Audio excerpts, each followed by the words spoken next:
Welcome to the Diamond Bar High School Open Letter Project 2024. I'm Mr. Hong, and I want to begin by explaining to you what you're about to experience. You will hear literature in various forms read aloud to you. Your peers and your teachers will present excerpts from journalism, memoir, poetry, and novels, all representing the voices, ideas, and experiences of immigrants. Listen carefully. You may hear voices that reflect your own. However, just like when you go from a dark room to a room filled with light and your eyes seem momentarily blinded while they adjust, you may also hear ideas and words that initially make you feel uncomfortable. We're hoping that this experience will encourage you to appreciate these accounts as expressions of real experiences. We also hope that this event will help you appreciate literature in all of its forms. Use its power, as well as the power of your own creativity, to share your own voice. This is a combined effort of many of your fellow Brahmins. Please remain respectful during this presentation. Above all, listen. You will be able to return to these documents later, but for now, please put away your phones and listen to these amazing words. Let's read something out loud.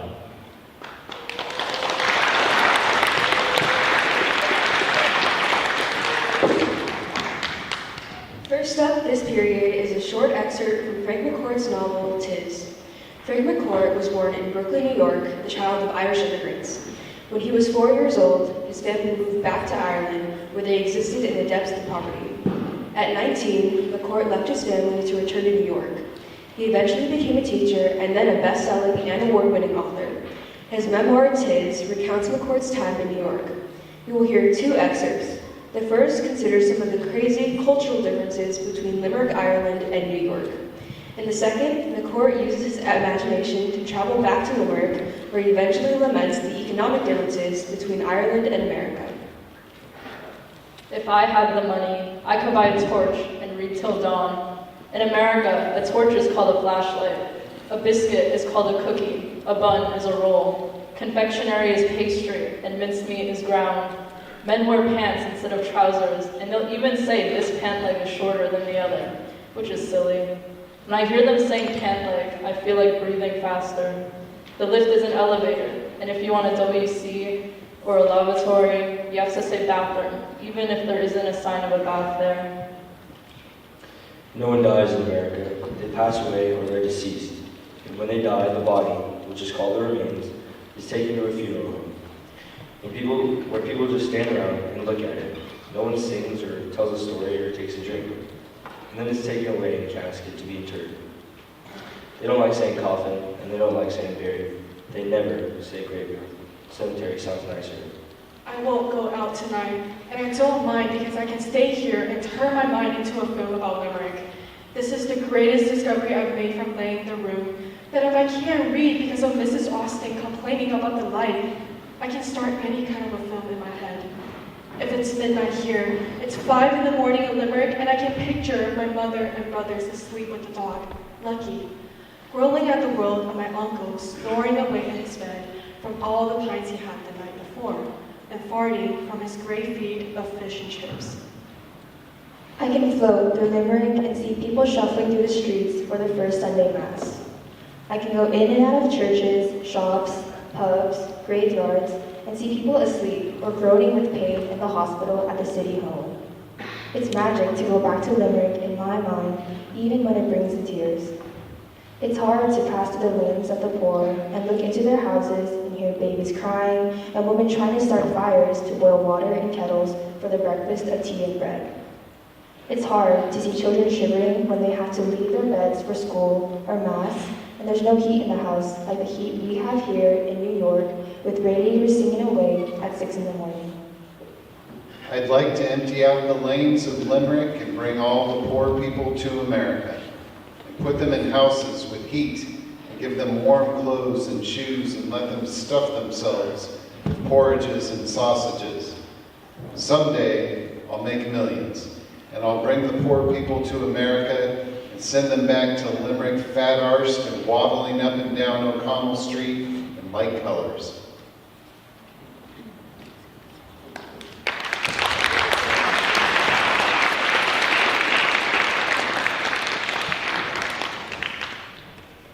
Maxine Huang Kingston is the daughter of Chinese immigrants. She earned a BA in English from UC Berkeley and has written fiction and nonfiction that focuses on the experiences of Chinese Americans.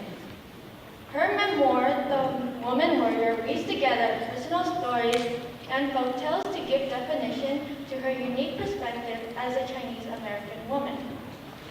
In this excerpt, we join Hong's mother, Brave Orchid, and her family at the San Francisco airport as they await the arrival of Brave Orchid's sister, Moon Orchid.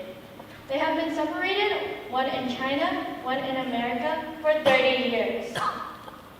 When she was 68 years old, Brave Orchid took a day off to wait at San Francisco International Airport for the plane that was bringing her sister to the United States.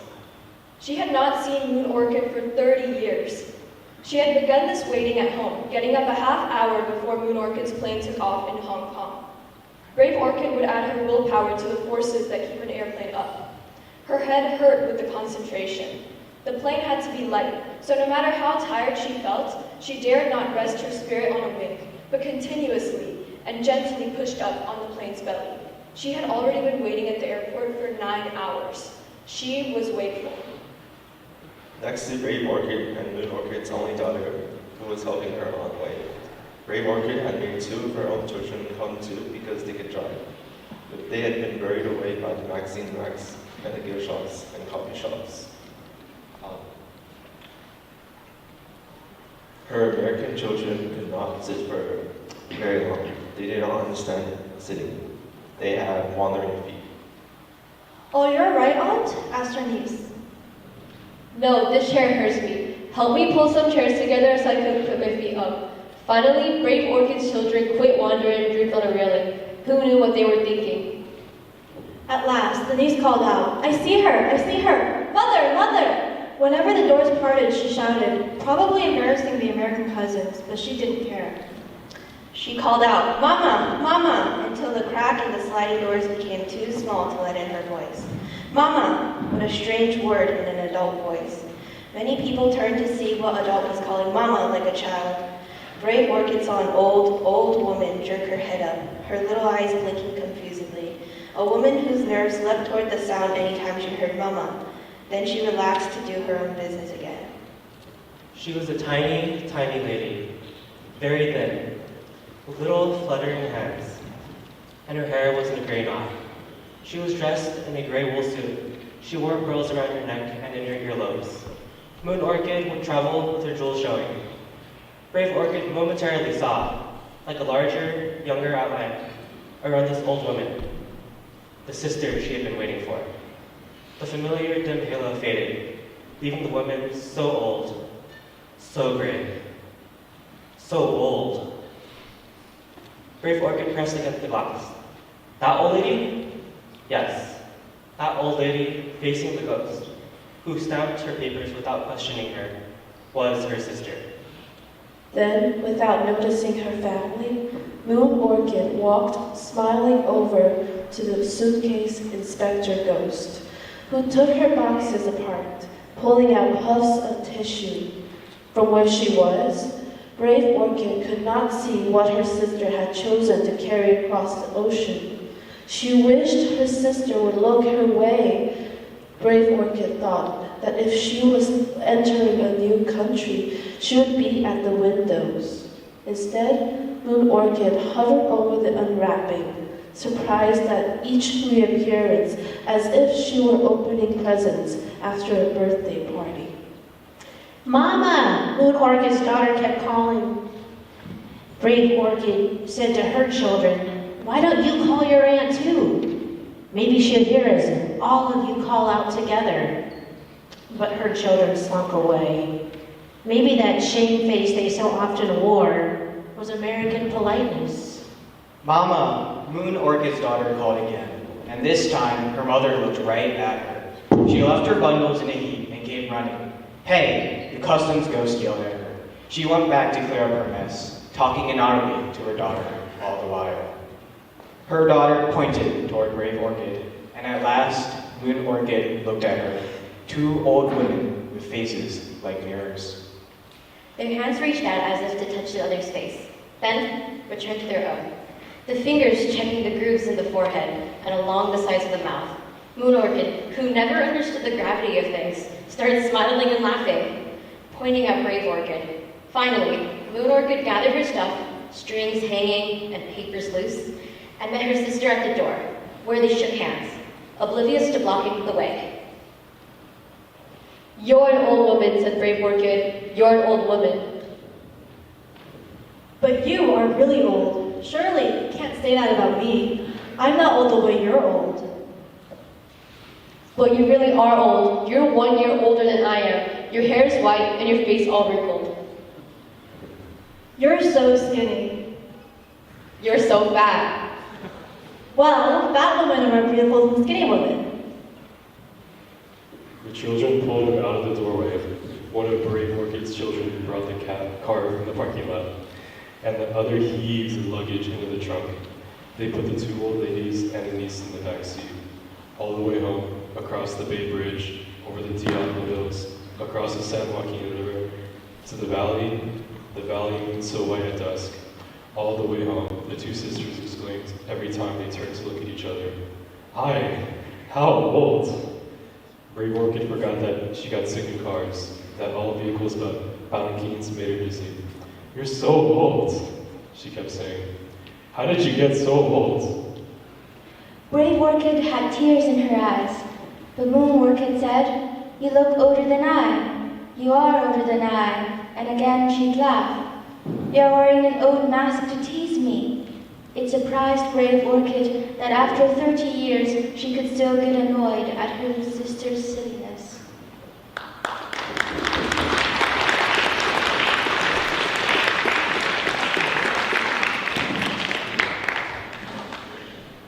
Hector Becerra was recently named the managing editor of the Los Angeles Times.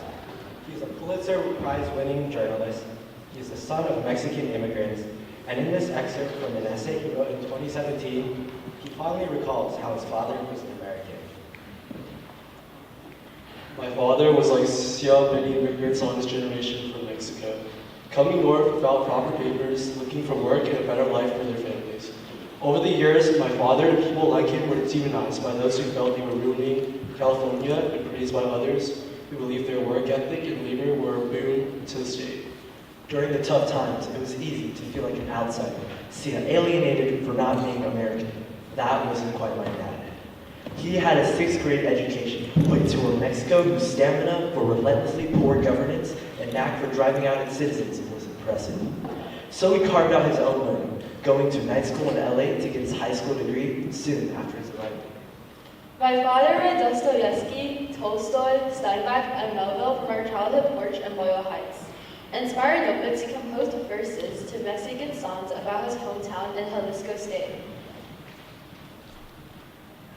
Like the one he first penned as a teenager, just a few years after his father died when he was 12, and just a few years before he crossed into the U.S. in the trunk of a car. By 1980, he had become a legal resident and no longer had to worry about being caught in a work grade. Naturally intelligent and curious about language, he jotted down obscure English words. He would be reading a novel, stop mid-sentence, and ask what a certain word meant. Though my father had a distinct Mexican accent, his English was excellent.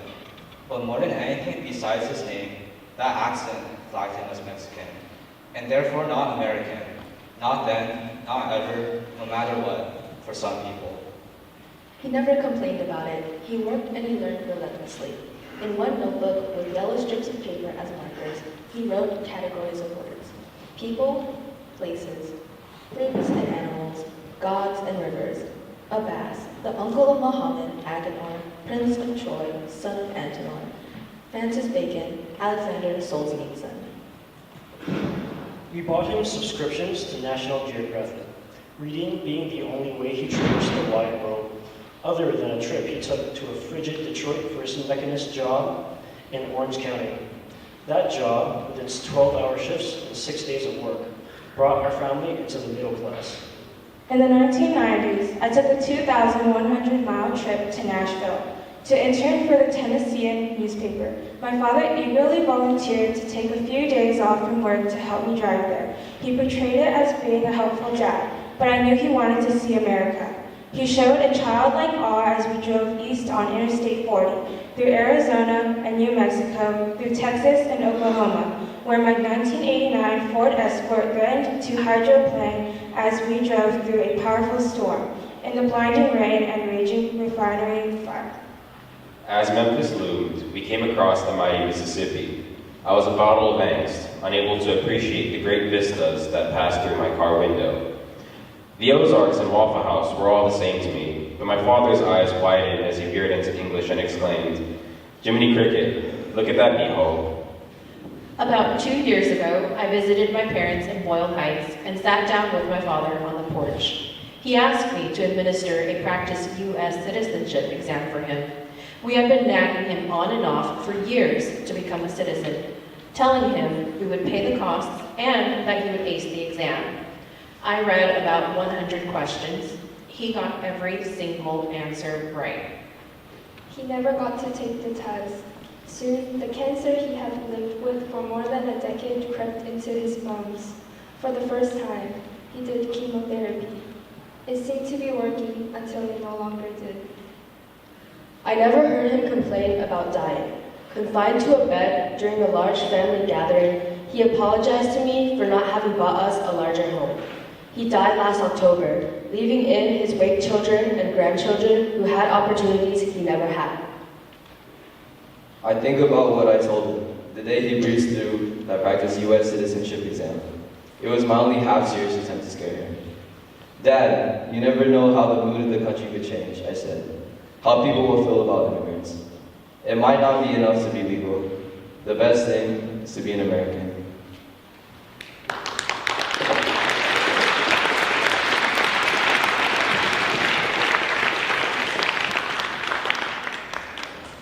Elizabeth Alexander is an American poet. She was a literature professor at Yale University for 15 years. In 2009, she was given the honor to read her poem, Praise Song for the Day, at the first inauguration of President Barack Obama. This poem is a celebration of what seems universally human, but also uniquely American. And the effort we all contribute to building our society and our nation. Each day, we go about our business, walking past each other, catching each other's eyes for a moment, about to speak or speaking. All about us is noise. All about us is noise and brown, thorn and thin, each one of our ancestors on our tongues. Someone is stitching up a hem, darning a hole in a uniform, patching a tire, repairing the things in need of repair. Someone is trying to make music somewhere, with a pair of wooden spoons on an oil drum, with cello, boombox, harmonica, voice.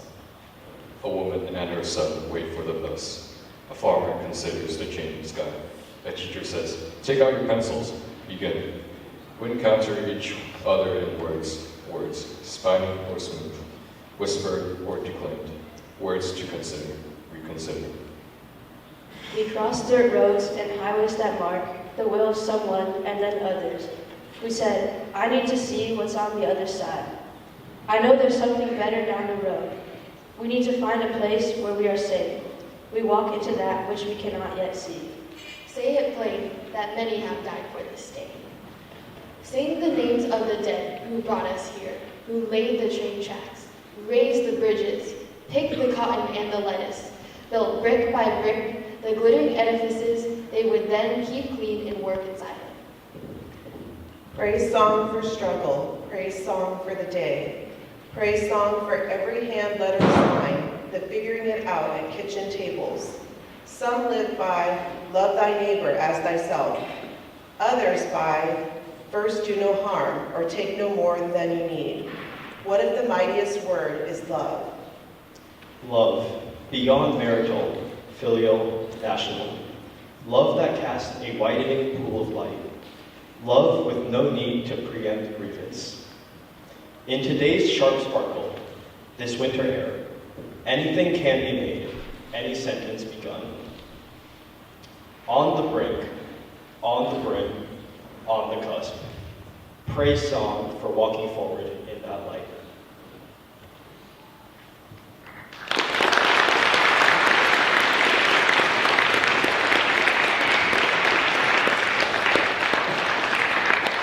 All right, you guys, just to kind of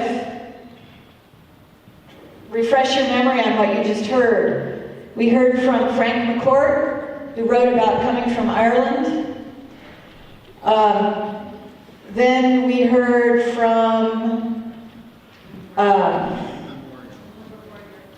Woman Warrior about immigrants from China. And then we heard about Hector Becerra writing about his father, who came from Mexico. And then finally, from Elizabeth Alexander, sort of summing up the business that we get down to once we arrive here. We have some activities for you, but first I think it would be appropriate for you to express your appreciation and extend mine to all the students and staff that contributed to reading this. So if you could give our readers a huge hand right now.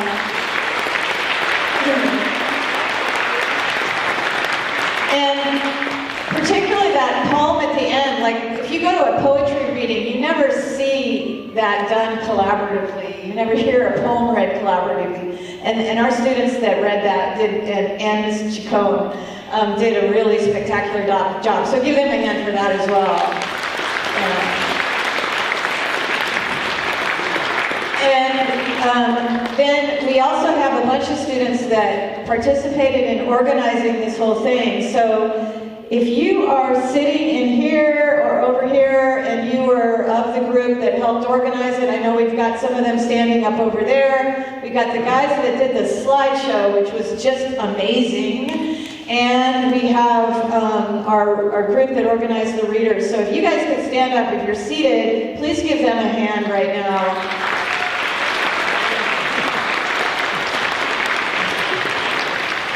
Okay, and then last, I want to recognize your teachers that decided that this was a worthwhile event to bring you to, which I think it is. So please, express some appreciation to your teachers right now for bringing you here. I know that I think we've got about 15 minutes left in class. And so here's what we have for you. First of all, if you use this QR code, it will take you to a form that you can use to write a reflection on this experience. Your teachers may or may not have assigned that form to you. So that's the number one thing you can do right now is just if you've got your phone here, take it out, click on that, and start filling out the form. Truly, it should take you maybe 5 minutes, maybe 10 minutes, okay? And then here's the other thing that we have from you, which is super cool. Mrs. Tizon's class created artwork that also expressed the experiences of immigrants. So you are going to be able to get up out of your seat where you are right now and go see their artwork and read their amazing commentaries of what they wrote about the art and how it relates to their experience. I believe that we have some of these artists in the room right now. Oh no, not this period? Okay. Oh, sorry. If you were here third grade, you would have met the artists. Anyhow, please do go and check out their work. And then finally, in the back, Vito, wave your arms around. You see Vito back there? Yeah. He has a really cool activity for you called Blackout Poetry, in which you're going to be able to use the texts that you heard right now to make your own poetry and be creative, all right? So work on the form first, then join our activities over here. Above all, follow the directions of your teacher. I also think we should give a hand to, we have a few students that helped design our boat right there, and the set, so if you could give them a round of applause as well. Thank you. And the EBHS Open Letter Project is also on Instagram, so I don't even really know what that is, but super cool. All right, if you have the lights on and you guys go ahead and work on the form, and then come over here and check out our artwork and blackout poetry. Thank you so much.